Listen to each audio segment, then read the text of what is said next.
Welcome back, everybody. Steve Basic here from the Build Show Network. We're walking tall today. I got my stick.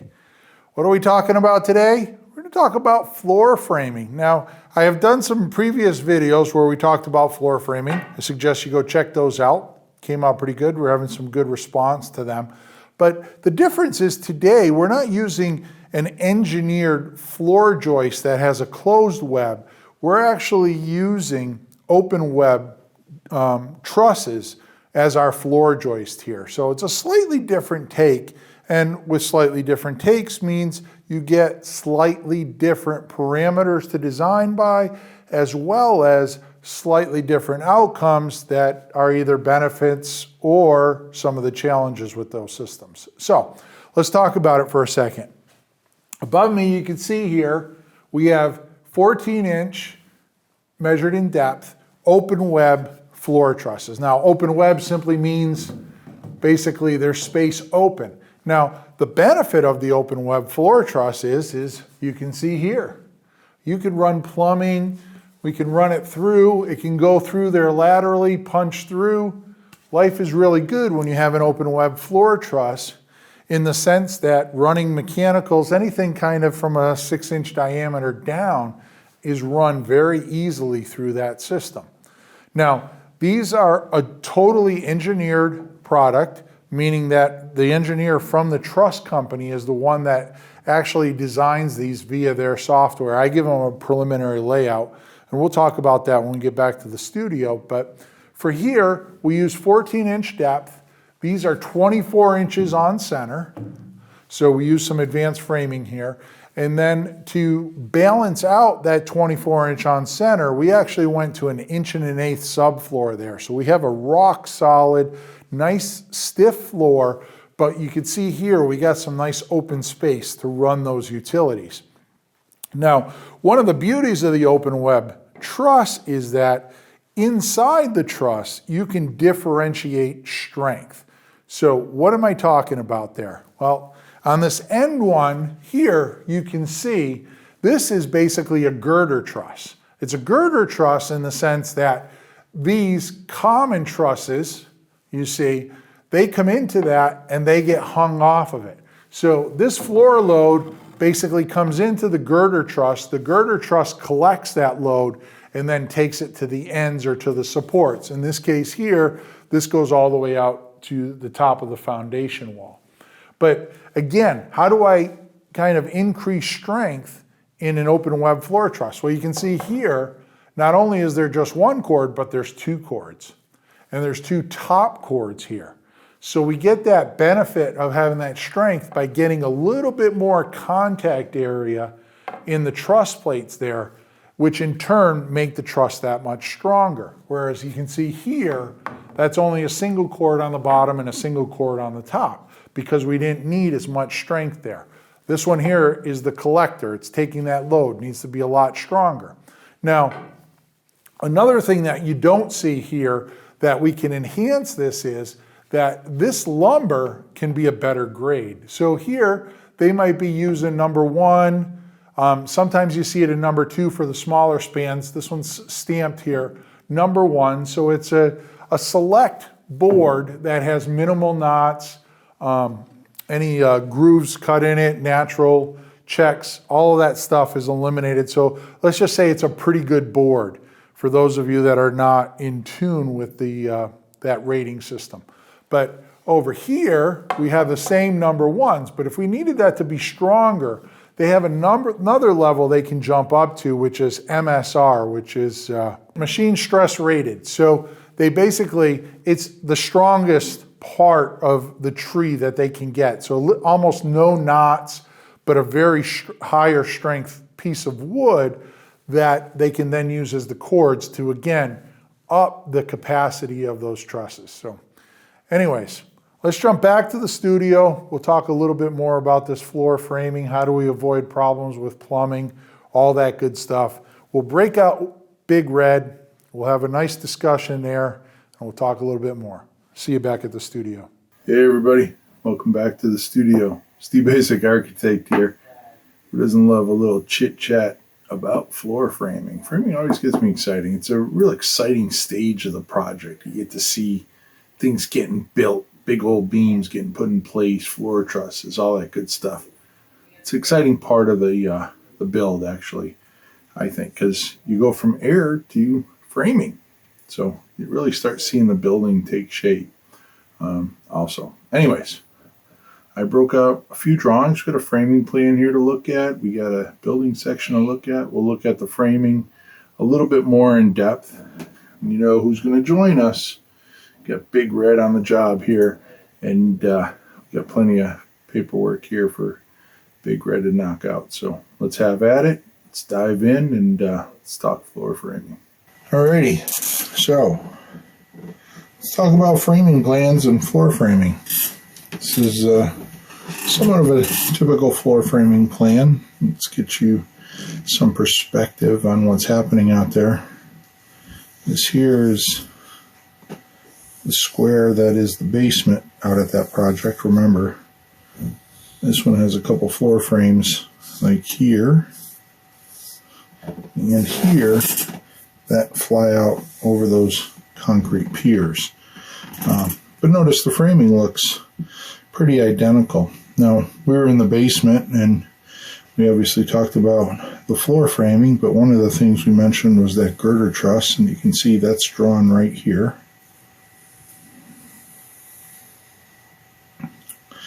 And we have a support there in the middle of it that breaks that span in half, two 13-footers basically. And then that girder truss pretty much collects all these loads, right? All these floor loads go in to the joists, and the load goes into that girder truss, and some of it goes out to here, and some of it goes out to that column and goes down into the foundation, and that's what keeps the building standing up. Now, when it comes to floor joist, there's a couple things that are important to note. One is the spacing, and here you can see we have those three, so that's a 2-foot on center spacing, and we were able to do that, you know, by having that 2-foot spacing. You can get away with a 3/4 inch subfloor there, but because we like to build our houses, you know, at the next level, the 3/4 inch would be the minimum that would be allowed there. So you could bump it up to 7/8 or 1 inch. We actually bumped it up to 1 1/8 product there. So that 1 1/8 just gives a little bit of a better span rating between those 24 inches on center. So it'll make for a little bit stiffer floor. Now, you can see here, all the framing is laid out top to bottom, and that's consistent even when we're flying out over the piers here and over the piers here, as well as the joists here that are flying out over the basement. Now, a couple things I like to do in my framing plans, you'll notice here that along with the distance of the truss, I call out length D, length E. So if I come over here to my truss schedule, I can see that truss D is 17 feet 10 7/8, and it's 14 inches deep. So I call that out and just as a coordination effort with the company that's actually going to make the trusses. So that way there, I give them the initial intent. They lay out the floor framing and they come back with it either verified or with a slightly different number here in the reason why that number had to change. It could be the thickness of the band. It could be a number of things that are driving that. The thickness of the girder truss. You know, my assumption here was that the girder truss was a certain thickness, so they can make that adjustment. But the important thing is, you know, when you have a 26-foot span here, that when I add up this number, that space, and the band joist there and there, I get 26 foot. So these numbers match, right? If I add up all those numbers and I get 20 foot 10 and a half, then I realize that I'm doing something wrong there. Another important aspect on framing plans is any cutouts in the floor that need to happen. So in this case here, you'll see we have a girder truss here, and it's a girder truss because it's picking up this little girder truss. So that little girder truss is picking up some of the loads here. It's collecting them, and it's bringing it over to that side of the foundation, and then it's bringing it to the girder truss here, which is bringing it to the girder truss there, which is taking it to the column in the wall, and this girder truss goes out to that column, and it also, or to that girder truss, but it also comes back to the wall here. So it's kind of like the load goes from these smaller joists, half of it goes into that girder truss, goes into this girder truss, goes into that girder truss, and then goes down into that column and into the foundation. So sometimes the load paths get not necessarily complicated, but they just get compartmentalized, or there's a series of steps to it. But the other thing that's important in a floor frame, like I was about to say there, is any openings. So here you can see we have the stair opening. We have our stairs going here, but we have these clear openings so that you can understand that the framer gets that at 811.5 inches by 8 foot 0.5 inches. And so they know how big to make that opening. And then later in the project, that opening will get a stair framed in it, but those two dimensions will be related to the stair section and verified and checked so that these numbers and dimensions coordinate across the drawings, right? So let me pull another drawing out over here.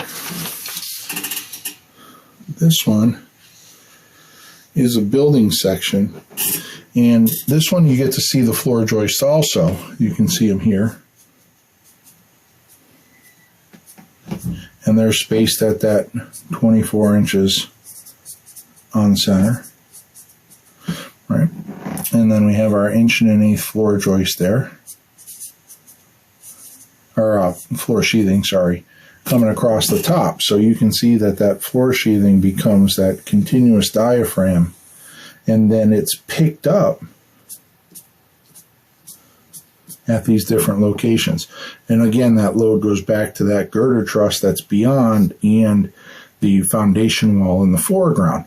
Now, when it comes to floor joists, there's basically 3 different approaches to getting strength out of the floor joist. The first one is, we have it noted here, is the spacing, right? So we can note them here. So the first one is the spacing. And as far as spacing goes, typically they're 16 inches, sometimes 19.2, which is the least common, and 24 inches. And OC stands for on center. So you get those 3. 1, 2, 3. Those are the different spacings. Now, and occasionally we do 12 inches. If you remember back in the other video I did on floor framing, we actually did have some floor framing that dropped down to 12 inches. So there is a number of different spacings. But you can imagine, as I increase that spacing to 24 inches, things get a little weaker. As I decrease this number to 12 inches, you would expect that the 12-inch spacing would be roughly 2 times as strong as the 24-inch spacing. The other way to gain strength is by depth. And these are set at 14 inches in depth. We write that there. Now, I could sit here and write all the different options, but you have 9.5, 11 7/8, 12 inch, 14, 16, 18, 20, 22, 24, whatever it gets called for. Because of these spans and the use of that girder truss picking up the load, we were able to get away with 14-inch. Now, if for some reason we didn't want this girder truss and we wanted to fly from this point here all the way across, then yes, those joists might have ended up being 24 inches deep to fly that full 26 feet. And then that would have eliminated the need. But because we weren't finishing the basement or doing any of that stuff down there, we're just using it for utility space, we did not care about having a column there. And then the column girder truss allowed us to make that 10 inches less depth in the floor and basically keep that first floor. We're always chasing that first floor elevation relative to the ground elevation. Right, and so the higher that goes, the more steps to the inside and all of that stuff. In this case, we have a ramp, but the ramp would have had to bend steeper instead of like this to make up for that extra 10 inches. So we're very sensitive to that. So putting in the girder truss allowed us, instead of using those 24-inch deep, to keep them at the 14-inch depth, right? So, but that's the other way to increase the strength of that floor joist. And the thing to understand is that if we had 9.5, 12, 14, 16, the load is not a linear one, right?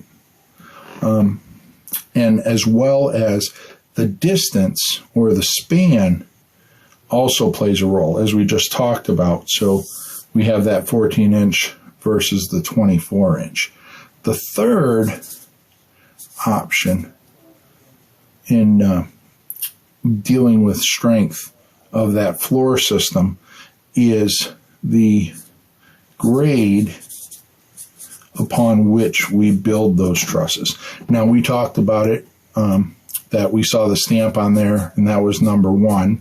You know, number 1 is typically, you know, somewhat knot free. If they are knots, they're very small, very tight. It's not a perfect board, but it is a really, really good board or above average. Number 2 is kind of your average framing board. If you're making shorter spans in the trusses, you know, something like when we look at this, right, these here are 17 foot on this span here. This is 17 foot from there to there, but it is only, I don't know what that is, about 8 feet from here to there. So this span here is, you know, 0.5 D to whatever this distance is, D there. So that's about half of that distance, but they're the same depth, which means that this is, you know, we could say twice as strong, but it's probably even a little bit stronger than that, than twice that strength. But because we have that shorter span, we can drop that grade and go down to a number 2 board that makes up the truss, right? Instead of the number 1. And remember that truss, we have the top cord, we have the bottom cord, we have these pieces here, and then we have the web member, right? So we're talking about the different grades in this lumber that's being used there. There's, you know, structurally select, which is above 1, and then there's what's called MSR, which stands for machine stress rated. I believe that's the strongest that you can get there. So those are really strong boards if we're really trying to make a span, but we don't have the luxury of increasing the depth or messing with the spacing. Then we would change the grade of the lumber that those trusses are being made out of. So anyways, that's the 101 on floor framing. We got to see the floor framing plan. We got to see the section. We talked a little bit about spacing, depth, and grade when it comes to floor trusses. All right. And that's how we can play around with their strength and the strength of the system overall. We talked about the different sizes of that floor sheathing and how those add to the strength. The last little tidbit I'll leave you with is that on the top of the truss, when you have that top of the truss here and we have the floor sheathing, if you just simply nail that, well, that's one level of composite action between these two components interacting. But if I come in here and I add a bead of glue here and I screw this instead of nail it, then I've made that connection far more solid and a lot stronger, and I get a lot more composite action between the vertical truss and that floor diaphragm. So that also strengthens that system. Anyways, that's, like I said, the 101 on floor trusses. All right, everybody. That's it for Big Red. That's it for floor framing. That's it for everything tonight. So, anyways, hope you enjoyed that. If you're looking for more, you can find me at Steve Basic Architect. I'm on Instagram. You can also find my daughter there, Alexandra Basic. We're always putting up good stuff. We're always trying to share some information, make the building industry a little bit better every day. If you're looking for even more, got over a year's worth of videos on the Build Show Network. Go check them out. We got some on wall framing, roof framing, floor framing, all kinds of good stuff. Some details in that. And, when you're done watching mine 5 or 6 times, I suggest go check out Matt, check out Wade, check out Jake, check out Brent. These guys are all top of their game guys, putting out videos of stuff they're doing every day, helping out the industry, just sharing a little bit of information. People are always asking me, hey, where do I get really good information? How can I find out more about this stuff? Build Show Network. Go check it all out. We get tons of videos there. Check them out. And then lastly, if you're looking for even more stuff, we have the Unbuild It podcast. It's my good friends Jake Bruton and Peter Yost, and we talk about everything building and building business. So go check it out. We have a lot of fun doing it. You'll see that you can find the podcast. It's on all the podcast outlets, Spotify, iTunes, all of that good stuff.